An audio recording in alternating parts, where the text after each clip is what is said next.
Order, order. I would now like to make a statement.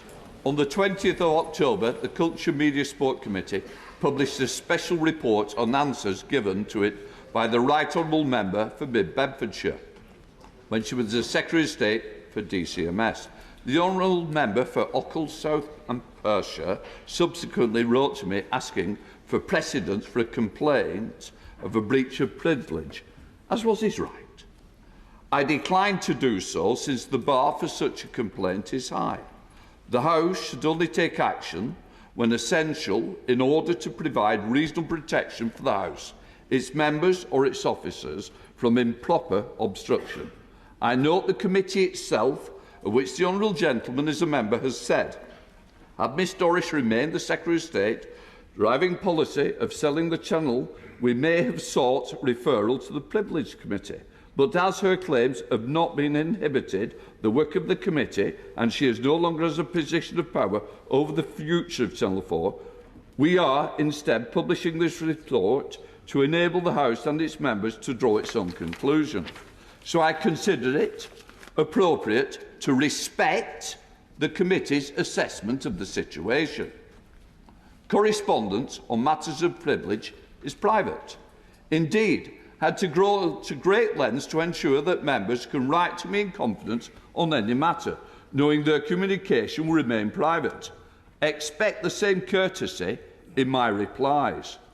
The Honourable Member has seen fit to give a partial and biased account of my letter on Twitter, and I await his apology.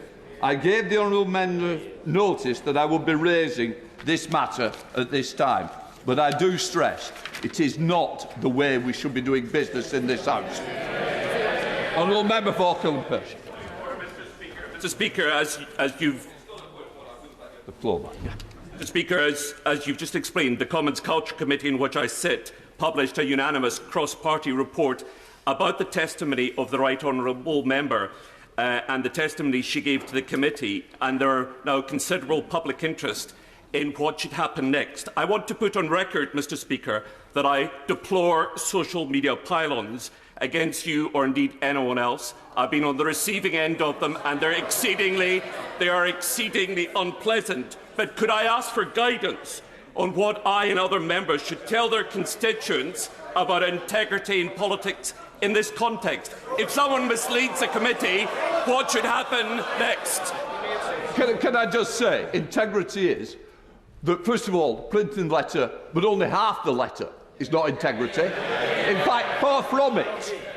It misled the people of this country. It certainly put me in bad light with the people of this country, and I don't expect that to happen in an impartial speaker.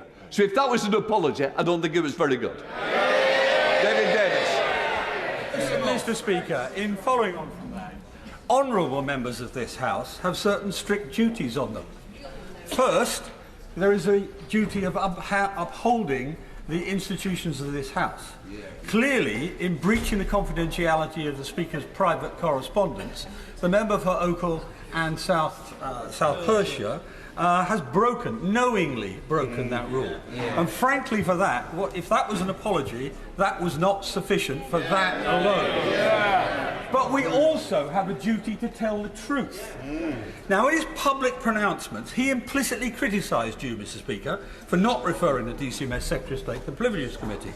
But you were simply following the convention of agreeing with the DCMS Select Committee, of which he is a member. And when they decided not to refer, there was no minority report from him. There was not even a vote against from him. It was a unanimous vote. So what he was trying to do, Mr. Speaker, was to blame you by his partial release of his letter, and he was leading the public to believe that somehow you made this decision against the wishes of the committee. The rules of this House do not allow me to assert whether I view the misleading of the public as deliberate. So the House can make its own judgment on that. But this miserable half apology was completely inadequate for the breach of this measure.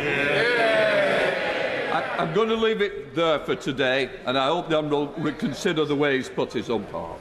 No.